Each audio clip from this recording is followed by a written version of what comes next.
today we got to play Distilled. So this game I've been waiting for not so patiently since Gen Con last year because I got to learn it from the actual designer. So I was super excited about that. And I have been excited. Now it's here, so I'm super... Yeah, so and what's sad is three copies of it are here. Well, and I almost missed actually getting to play it the first time around because of work, but luckily I made it just in time to slide in as the 5th player. So, but before we get into it, don't forget to hit the subscribe button and the notification bell because board games are amazing, and that's what we do here at Legends of Nirvana. Now, Randy, can you tell us a little bit more about Distilled? So Distilled has a 2023 release. It currently has a Board Game Geek rating of 8.1 and a Board Game Geek rank of 2620. It's 1 to 5 players, and it says 30 to 120 minutes. Now, our game went way longer than that, but we also had Heather here. Well, we had a lot of learning, so that's not completely fair. We had a lot of learning, and we had a lot of chit-chat. No one's going to lie. So... it probably was a little longer than it should have been, but it's fine because I still had a wonderful time. Yeah. Age is 14 and up. It's a deck builder, but it is a little more complex than your standard deck builder. So probably 14 and up is not a bad idea.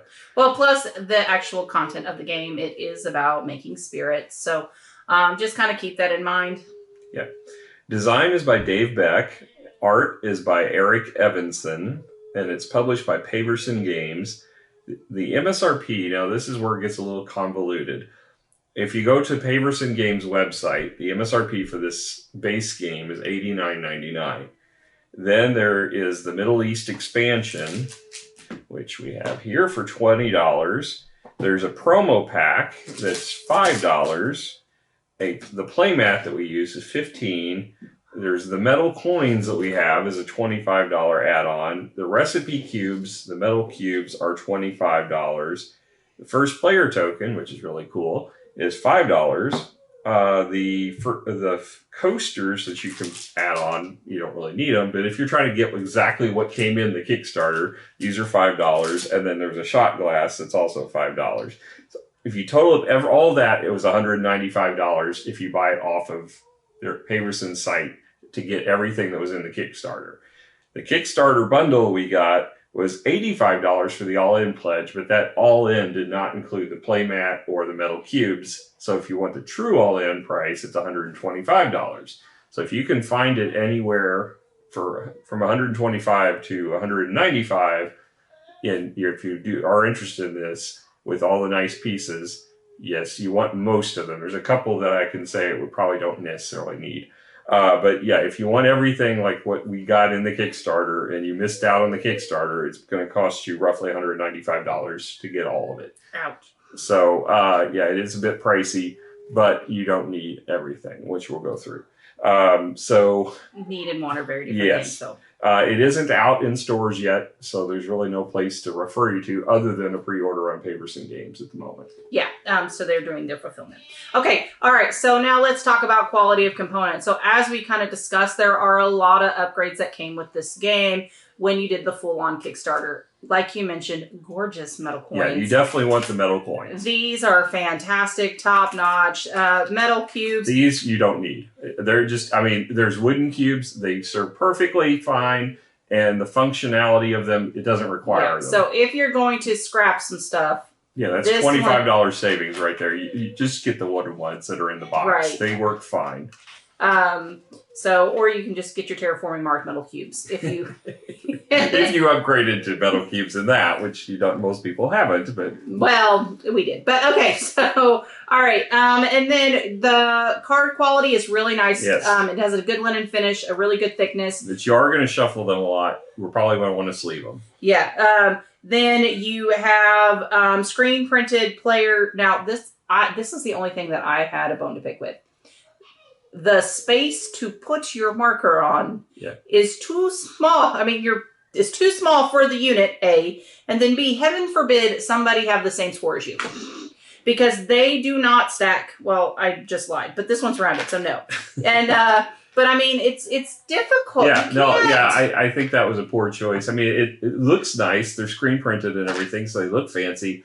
But yes, it looks like a glass rack, which is really cool. I mean, it's thematic with the game. No, oh but yeah. it's not designed well for those score markers. Now, see, here's the thing: if they had just done this, and you could stack them, I mean, you could set a few of them side by side on the same space, but still, it's going to. I mean, you're probably only going to have two. Yeah, at the beginning, you're really Yeah. So that's my only nitpick, honestly, about the quality of components. That drives me nuts. For your player, your turn round marker, you got these cool barrel. I think they did spot on with that. The tiles, they do have a linen finish. These are really nice as well. The storage components are spot on for this game. The playmat's really nice. They did well on everything a lot of things. Is done extremely well. The only thing that I had a complaint with is the player. Each character starts the game with a player that has your picture on it for your character. On the back, it gives the stats, a little backstory on them, and gives you your starting information. But these tiles that they gave you, they are tiny, and they have your recipe information on it on one side, which is very important to the gameplay. But to find the one that's pertinent to your character, it doesn't have the character's name on it. It's got the name of the alcohol that they produce. That's on your card. Yeah, but trying to match them up, there's a little tiny picture of the character on the thing. If your eyes are good, you can look at that picture and match it. Well, no, but the name of the name of your liquor, your special signature sugar is dent corn, signature recipe, straight bourbon whiskey. So you just look for the straight bourbon whiskey. All right, fine. I still think it could have been done better. I was fine with it. I didn't have an issue. Old man here, fine. He can't see. But overall, quality of components with all the upgrades. What are you at? 9.5? I'm probably at a 9. I think it's done extremely well. Everything's beautiful. This is definitely going on to our Peace Snob list of games because everything is beautiful. Yeah, absolutely. All right, so now let's move on to the actual theme. So the theme is your distilling spirits. Now, some of you may or may not know, I am a non-drinker. I've never drinking.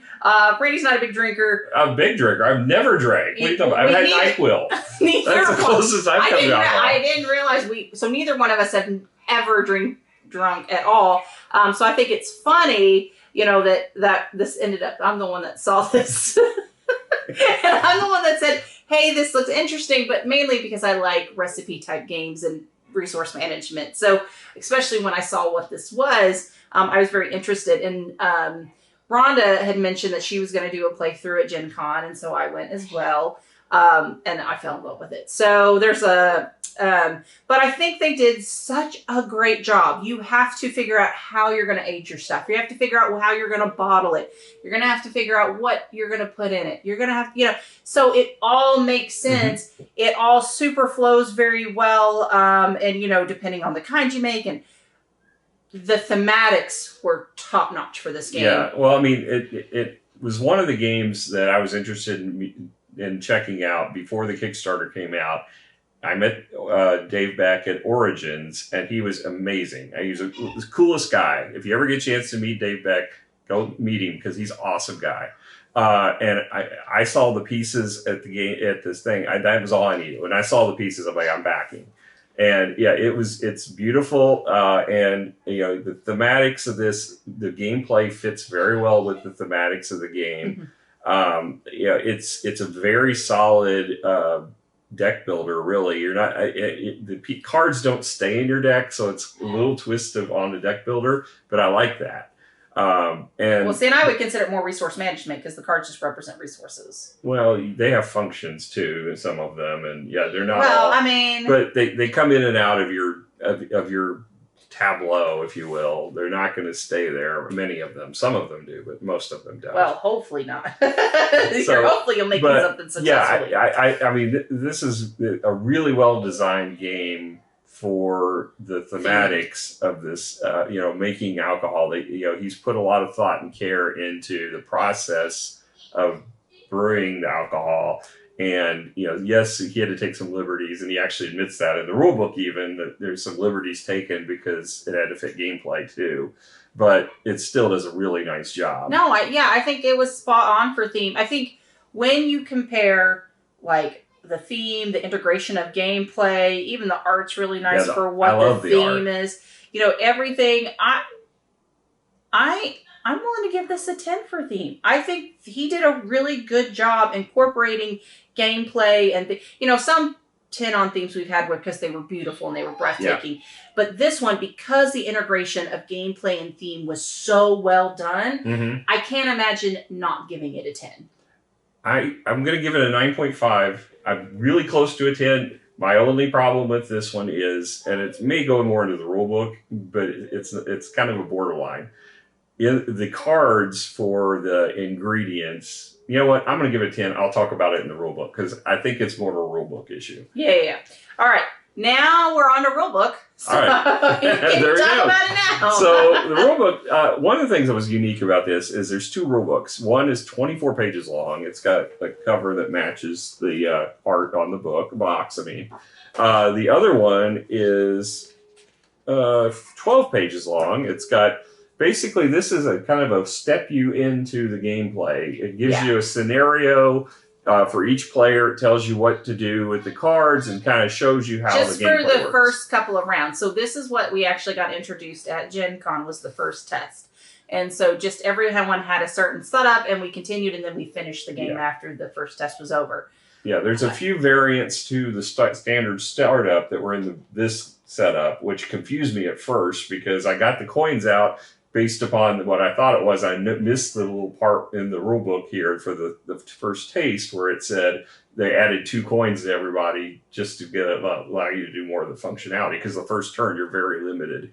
Right. And so so going and just experiencing the first test at Gen Con, I thought it was very good at quickly getting you into the game. Yeah. And I thought that was a very valid, because I know for me, I can't sit there and listen to the whole rule book. I'm not going to. I like my cheat sheets and I like the scenarios where we just jump in. So for me, I think it was spot on. Now, I'm not the detailed rules lawyer that you kind of are when it comes to the game mechanics, where you like to read the whole book first and then go back to the first taste. So for me, I really appreciated what they did put, and the cheat sheets are pretty amazing. Sheets are really done well. Yes, they're 2-sided. They have all the icons on one side, the end game scoring on that side, and the sequence of what you do on your turns on the other. They do a nice job with these to get you going into the gameplay. So I absolutely love games that actually make sure that you could, with gentle reminders, know how to play the game, and I like that. Now, as far as the main rule book, it first of all has a nice paper quality. It's not your typical paper. It is the linen paper, which is really nice. The actual rules, the only problem I've had with this one is I think it made it more complex than the gameplay actually was once you got in. It didn't click with me for a while, whereas if you actually got into the gameplay, and if we'd started with the first taste before I read this, it probably would have helped. So I don't want to ding it too much because they built it for that situation. We just didn't do it that way because I'm used to going straight to the main rule book and not going through like a scenario. Well, you like to see the full scope of the game before you go to play it, where I just want to do it quickly and then figure out the scope throughout the course of the game. And that's just 2 very different learning styles. Yeah. But with this, I think you said it spot on. It's meant to do the first taste and then read the book. So the big issue I had with it was a huge issue is frustration. With the cards, there's the ingredient cards have the backs being just says the word ingredient, looks like a crate. The alcohol cards, because they also get shuffled in with those cards during gameplay, also have that. Right. As do the your special ability cards. Which is on purpose. I understand that. The problem is the setup didn't mention to separate those up front. So when I got the cards all out, it said shuffle the ingredients. That was like the number 1 or 2 rule of the thing was for setup was shuffle the ingredients.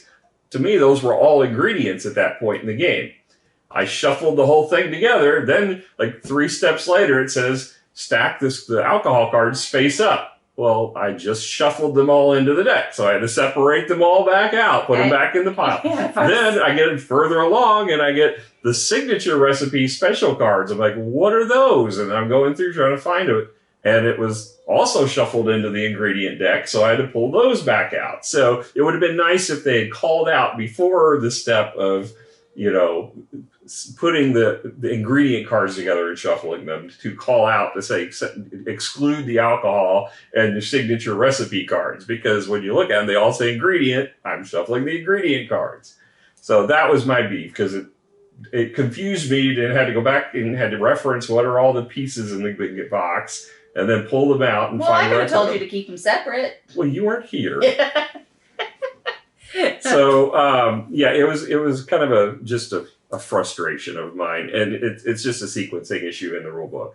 Apart from that, the rulebook does a really nice job. It's got a lot of nice, pretty art in it, showing you set up as far as all the boards, the cards. I just think they may have overworded some of it, and it caused me confusion, because I was getting overwhelmed as I was reading this book. It's 16 pages of gameplay.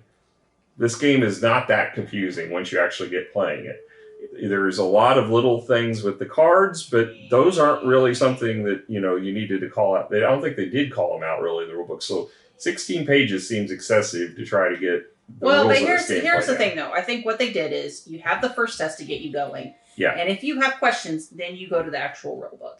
And I think that's not everyone sets up their rule books that way, but I think they did, and I can appreciate that. Yeah. I just don't think that you were prepared for it. Yeah, I just got overwhelmed several times when I was trying to learn this game, and I just paused. I mean, once we actually got into it, it made sense and it clicked, but it was overwhelming. Yeah, and it may be that you need to play the first test so that when you do read it, it all clicks. Yeah, I would recommend. Unless you are, if you're going in with a background in deck building, it's not going to help you with this game, because the rules are different enough from deck building that the rule book is not going to just be, oh, this is what you do in a typical deck builder. You just make these little slight tweaks.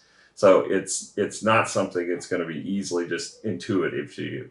As far as the rest of the rule book, though, I don't really think it's a bad rule book. I think it's really well done. Other than that. And I like the fact that there's a lot of variable ways to play this game as far as your sets. For scenario A, B, and C, and so on, it looks, it's got all the pictures of all the cards that go with it. I think that was nice, because that was another thing that was kind of annoying until I saw this, was that I got the card set out. It tells you it's basically by continent or different regions. So I had to go through and find all the regions that match. And then I'm like, wait a minute, they got pictures of them right here. Just take those pictures and just pull those cards, and that was super nice. I think this rulebook is really well done as far as all of that.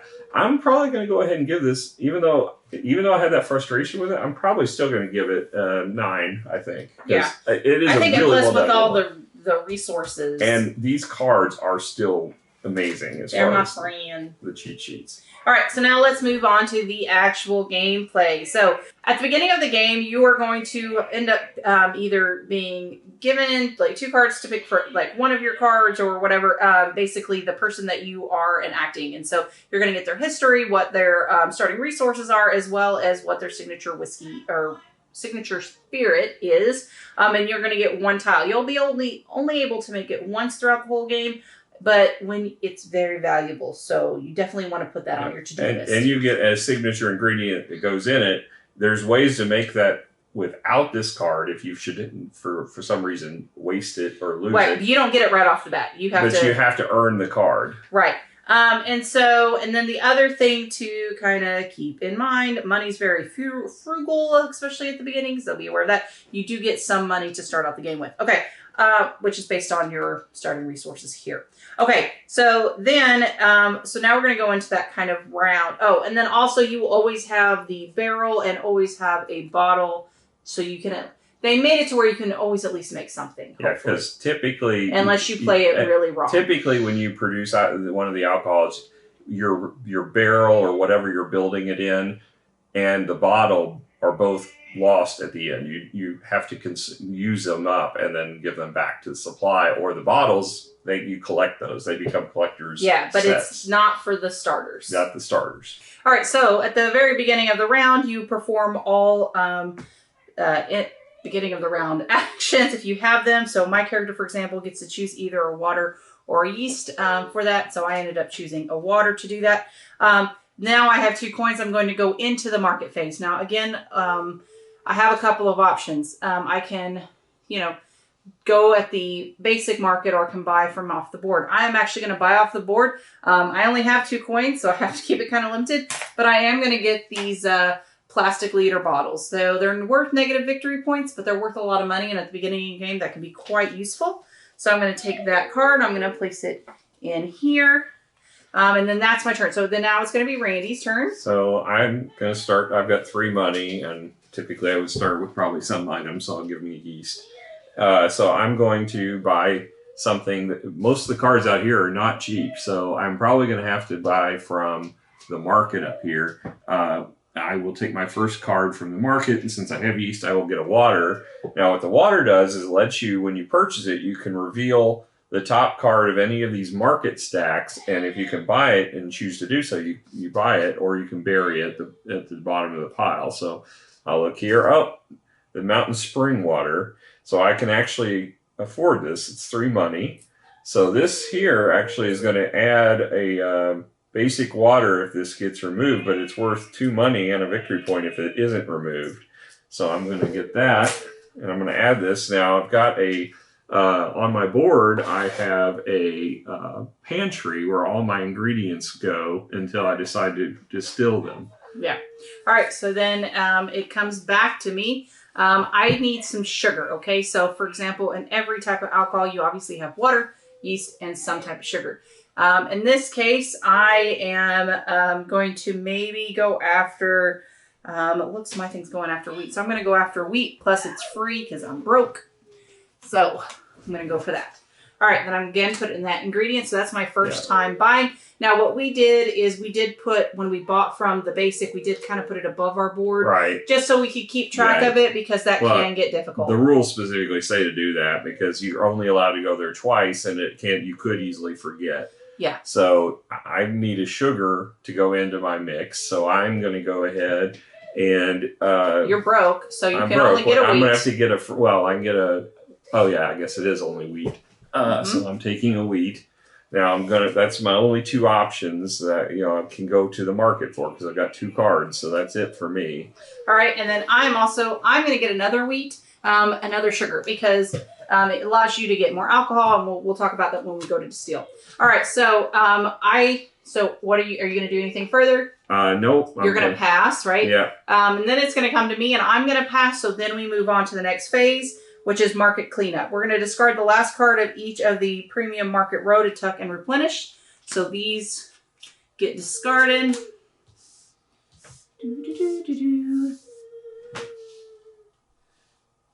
Oh, we got a couple extra grades. Okay. All right. So that's done at the market phase. Yahoo. All right. Now we're going into the distilled stage. So we're going to take all of our cards. We're going to place cards in washback, add alcohol per sugar slot. So I'm going to figure out what I'm going to make. I'm actually going to use all of my cards. So I've got a water, a yeast, and 2 sugar. Because I'm using 2 sugar, I'm going to put 2 alcohol with that. And alcohol, these cards are all the same. All it's going to do is add more money to the mix when you make it. And you're going to put it into your pile in your washback, and you shuffle that card. Each round you're going to shuffle these. So that's why sleeving is going to be important, because you're going to shuffle these cards a lot. All right, so after I fully mix it up, I'm going to remove the top card and the bottom card. Then I'm going to reveal what I have. So I do have a sugar. That is the key. You have to have a sugar after you withdraw. So I do have 1 sugar still left. Okay, and then I'm going to end up, I have to now put my bottling. So I've got my metal drum. Okay, that I'm going to end up using. And I'm going to use that plastic liter bottle, right? Because I need some money. So I now am then going to calculate what I need, but that's in the sell phase. So everyone's going to finish their distilled. So I got a sugar as well. Unfortunately, my distilled water came out, or my spring water, not So distilled. you put another water. So I get to add a water back, but it's not the one that's worth as much. So unfortunately, but you at get least to use that. it's an extra coin. But he does get to use that next round, so it actually ends up benefiting you because you keep it in anything that you remove goes into your pantry and you get to reuse it. Yeah, so that's honestly, I like that card, and I hope it gets pulled because I can keep having water, a fancier water. Okay. All right, so now we're going to go to sell. I'm going to sell. So I'm going to count all the money because that's what matters to me, because I'm going to sell this. Now, if I were to choose you do not have to sell it if you want to age it, but you have to have the right material to do that. In this case, none of us could afford a wooden barrel the first round. Don't expect to. Oh, yeah, but during the distill phase, you also have to choose the barrel to put it in. Right. So in this case, we start with the metal barrel. That's all we have. And it clearly states that it can't be used to be aged. Yeah. So it has the timer market with a slash underneath it. So just be aware of that. All right. So now I'm going to do a count. I'm going to 4, 5, 6. I'm going to end up making 7 money. And then I'm going to look at the bottom of the cards to see if there are any victory points. So I get a -1. So I'm going to take my 7 money. Okay. And then I'm going to go down a victory point. I am at 0. Well, I don't know what I'm at. I go off the board. Okay. So, but then I made a vodka. So with the vodka, I actually get 2 victory points. So that actually just nets me 1. So I'm going to move just to the 1. All right, and then I'm going to get the vodka token, right, because I had 1 grain, so that's the thing. And then I'm going to place it on one of the bonuses here up at the top. I think I'm going to get 1 free upgrade. I don't know what's out there, but upgrades are useful and I'm broke. Okay, I'm going to go get the orchard because the orchard's pretty nice. So at the beginning of the round, I get the fruit card to my pantry. Okay, and victory points, I get 1 for every 2 European spirit labels. So I'm going to do that. I think that's awesome. I'm going to put that up. It cost 5, and heck, I got that, for that neutral. All right, and then, so I got the money, got the token. So you discard all the cards that are not starter cards. Right, so I put the metal barrel back, and then... No, the bottle you keep. It goes to your collection. Sorry, I don't have a lot of room. All right. So water goes up there, yeast goes up there, grain goes up there, the alcohol goes back. I got my victory points. Yeah. And then keep aware that there are victory points on this. So I was supposed to get another coin.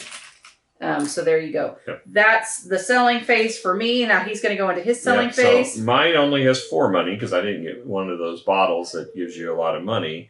But I have no victory point penalties. So I get 2 victory points, and then I'm going to get 4 money for my cards, plus 1 money for making vodka. And that's 5. And then I get the vodka token, which I get to choose what to put it on. And since it's early in the game and I'm broke, I'm going to put it on the one that gives you 5 money or 2 victory points. All of them have the option of taking just 2 victory points, but I need the money, so I'll take 5 money. Okay. All right, so then the next phase is age. So if not the first round, but if I had a barrel that does take aging, because it has that icon on there, and I had put that with something that I had made, basically I would make sure that the barrel's on top and I would put it in my warehouse. Now, at this point, place the spirits distilled in the round of this warehouse. And then I get to have a flavor card in turn order, okay? Well, now, first you're going to put the marker on for the type of alcohol it would have been. It goes on the pile as well. Right, because you're basically holding it. So yes. We'll just say I made whiskey, because that's a thing I may have made. Okay, all right.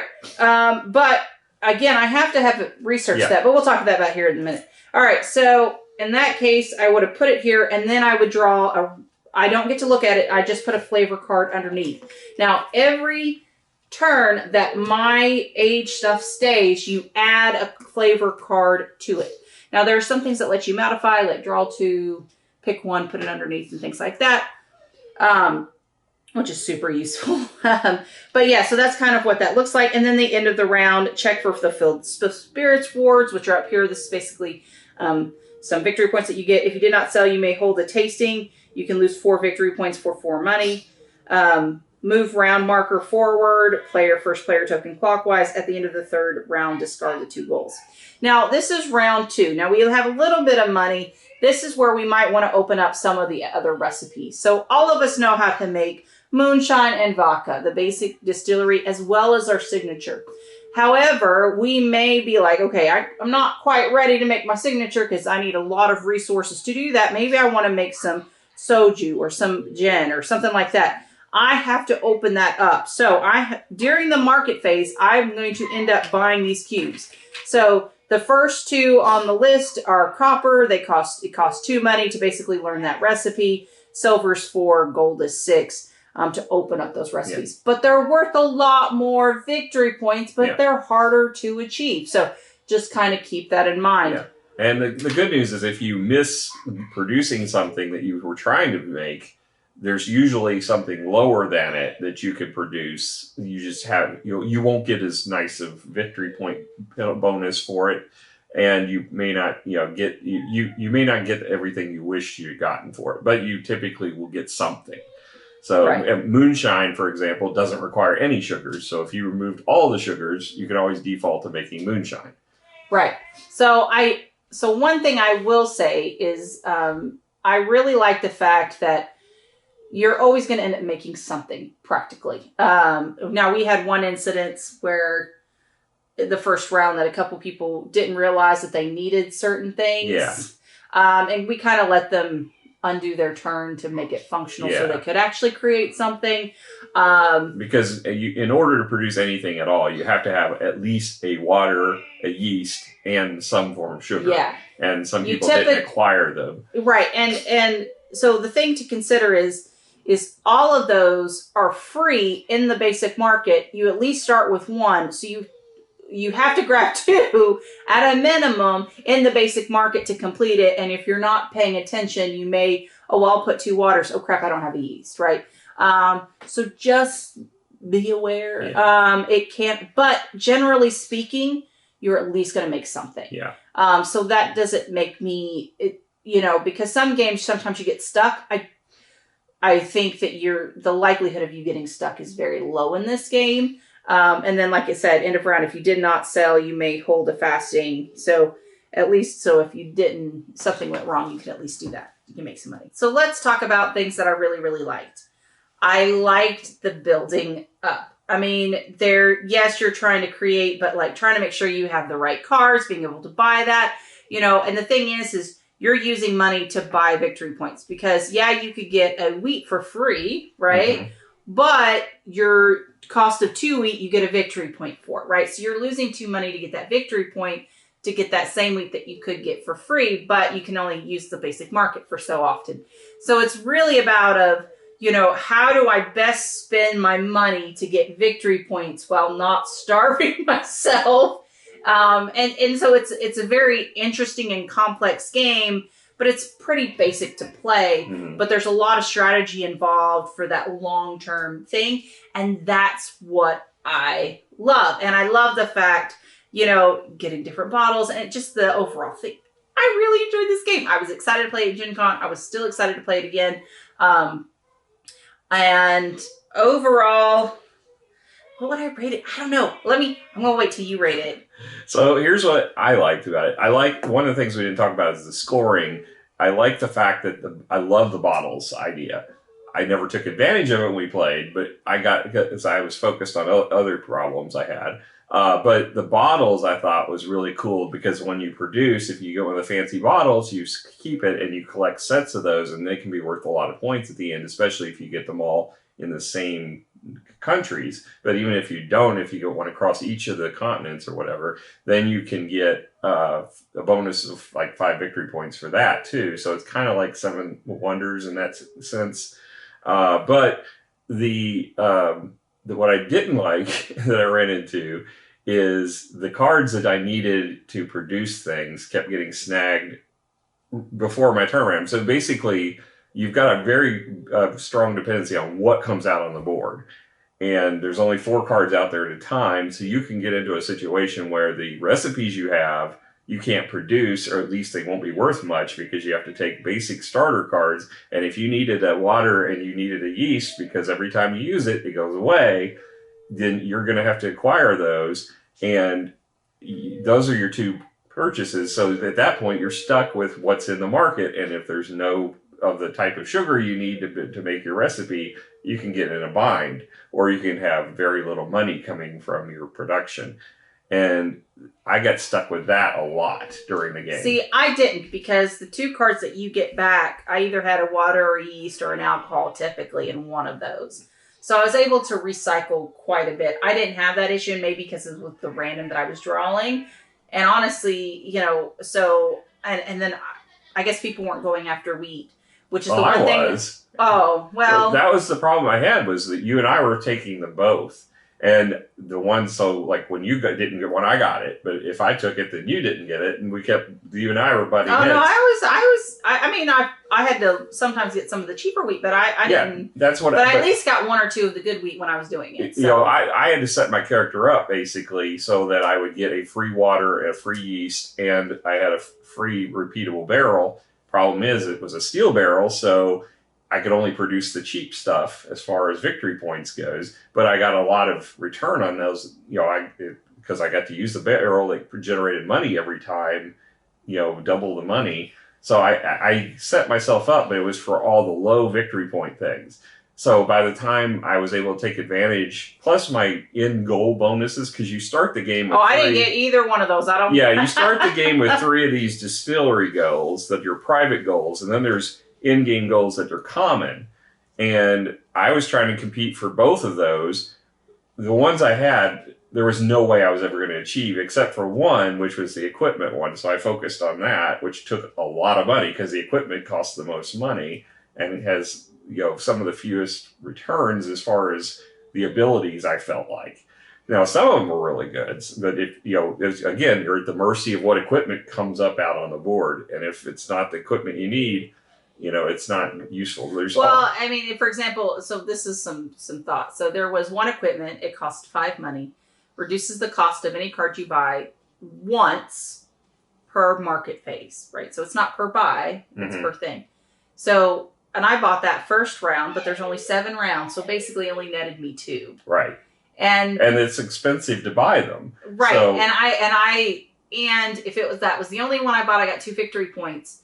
So for me, I didn't end up buying others when I think others would have been more helpful to me had I not, you know what I mean? Yeah. And I felt like, you know, at the time I did the math and I was like, okay, this is fine. Because I remember how tight this game was, but I regret purchasing it now.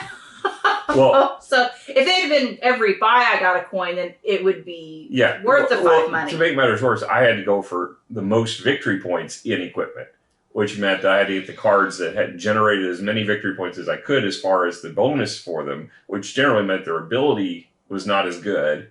So I was taking up my spots with things that didn't really yield a whole lot of benefit during the course of the game, but they gave me a bigger bonus at the end of the game for victory points just so I could trigger that bonus. And I think I wasted a lot of energy going for that as opposed to trying to generate victory points, because like Rob ran away with it with the bottles. Right. And his battle strategy really, I mean, me and Rob were 1 point away, and I've played this before, so he did an excellent job. And I forgot how powerful those bottles are. But every time I had money to buy one, they were gone because Rob bought them all. Yeah. Well, that's the thing. I never had enough money to buy much of it. Well, and that's just it. No one had money to buy anything, so like the item row kind of stayed stagnant. Yeah. And I was like, come on, guys, I need to buy up these barrels and these clay pots, please. Yeah. I also don't think that it's ideal at 5. I think at least the 5 we had, it went way longer than it should have. If it's, you know, it says it's, you know, up to 120 minutes. When you get up to 5 players, I think it's going to be longer than that. And I think it's, you know, it doesn't feel as good. The game doesn't feel as enjoyable. Well, I mean, here's the thing. For me, there's some stuff you could almost do simultaneously. This is where the part where it matters about turn order. But everyone can distill at the same time and almost could do the sell phase if there's plenty of tokens. Yeah. So the first couple of rounds you could like just, okay, everyone sell, everyone, to kind of speed up until these get low, and then all right, everyone, now we have to go in turn order to to pay attention to those. So I think there are things that you could do with your game to kind of speed it up, but 5 players I think takes a minute. Yeah. And I enjoyed it, so I didn't mind it, but it was getting pretty late. Yeah, now Rob really liked this game. I know he did, and I liked it. So Rob scored it a 9, if I'm correct, if I remember correctly. Well, he gave a lot of feedback, but I think it was, one, I was super tired, so I don't remember a lot of it, but 2, I think most of it was on theme. Yeah, well, he really enjoyed it. I do recall that. Well, he won. That probably was a big factor for it doesn't matter. But yeah. He gave it a 9 overall, and he did really like the theme. He thought that was spot on, and he really enjoyed it. I am the same place. I really enjoyed this game. I enjoyed it when I first played it. I enjoyed it again this time. I think it's a lot of fun. I am also probably going to give it a 9 as well for overall, because I can see this being a really one that we end up pulling back out quite a few times. So what about you? What are you thinking? I'm somewhere between 8.5 and a 9. I think it's a good game. I think it's really well designed. I just think that it was longer than for the play we had with 5 players than I would like it to be for a 5-player game. But also, I don't think that's really the game's fault. As far as it felt like some of the goals were so hard to achieve, they weren't even worth worrying about, which I didn't like. I didn't get either one of mine. And Rob, well, I'm not talking about your private goals even. I'm talking about the public goals. I mean, there's the one where you had to age something and have 4 flavors in it. Well, that's really tough to do. It was doable for my character. Because and I got the right barrel. Yeah. I didn't see that. If I wouldn't have sold that barrel. I would have just kept it going and aged it till the end of the game. Well, I'm saying you had but I needed the money too. You basically had to have the perfect storm to come up for that to even be basically you just have the right stuff. You have to basically focus on that one goal, and then it's not worth enough points to justify focusing on one goal. I mean, no, that's not true though, because you're generating a lot with that one, assuming you have pretty. Yeah, and then there's the one that you had to age 2 of them, and the problem with aging, if we didn't clearly state it, is when you age, you don't get money because you only produce 1 alcohol per round.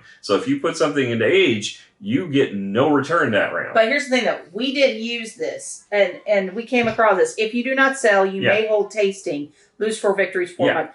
I would have done that. Yeah, you would have to. I would have done that. I don't think we saw it, and then one person ran out of money and they got stuck. Well, I don't think we saw this rule. Yeah. And that was totally us. That's us. But I would have done that. Then you're taking 4 victory points away from what you're gaining for the net of that aging. And to make matters worse, the flavors, not all of them are good, as we found out. Which I like. I already knew that. Thematically, I like that. But it's really painful when you age something, hoping and counting on something improving, and it doesn't. But here's the thing, though. Round 2, you try to age something, and this is where this comes in. It's like I wanted to age something really early on, and I didn't because I couldn't afford to lose the money. Having that 4 money in round 2, I would have aged it and kept it on there. But I excelled my character. I got to pick 3 cards and put 1 flavor, so I knew I was getting good stuff to do that, and then that would have bided my time for at least a round. And so, and it's probably not the biggest bang for your buck. I wouldn't you would have to really think hard, try to have money to go into that.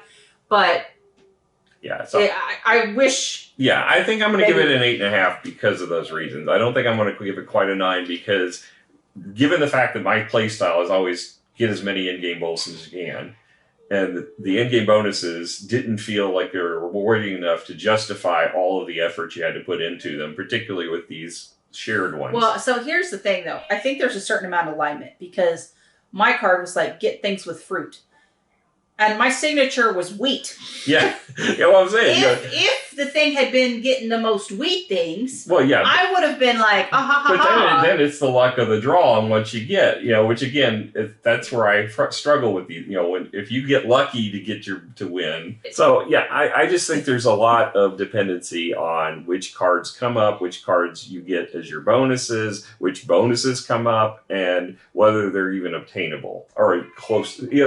All of them technically are obtainable, but you would have to focus your entire game around a bonus. But it's not necessarily a bad thing because it helps drive choices right? Because this may seem a little overwhelming for people that, Yeah, it helps you guide you on a path, but if that path is leading you to 7 victory points and that's your entire focus of your game, now you'll get some vicariously from selling stuff along the way, but if if it's counterintuitive and you lose points overall that you could have gained somewhere else because you focus on but that's part of the strategy. It literally says a spirited strategy game. I know.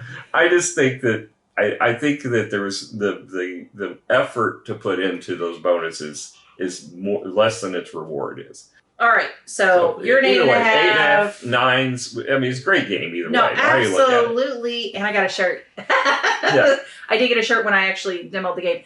Yeah, definitely check out the Kickstarter version if you can get it. As far as the upgraded pieces, but I think the $90 one comes with most of it though, because all the wood will be there. You won't get the metal cubes, but like I said, they're not relevant because all it is marking a recipe. So the wood works fine. Yeah, if you're going to skip something, skip that.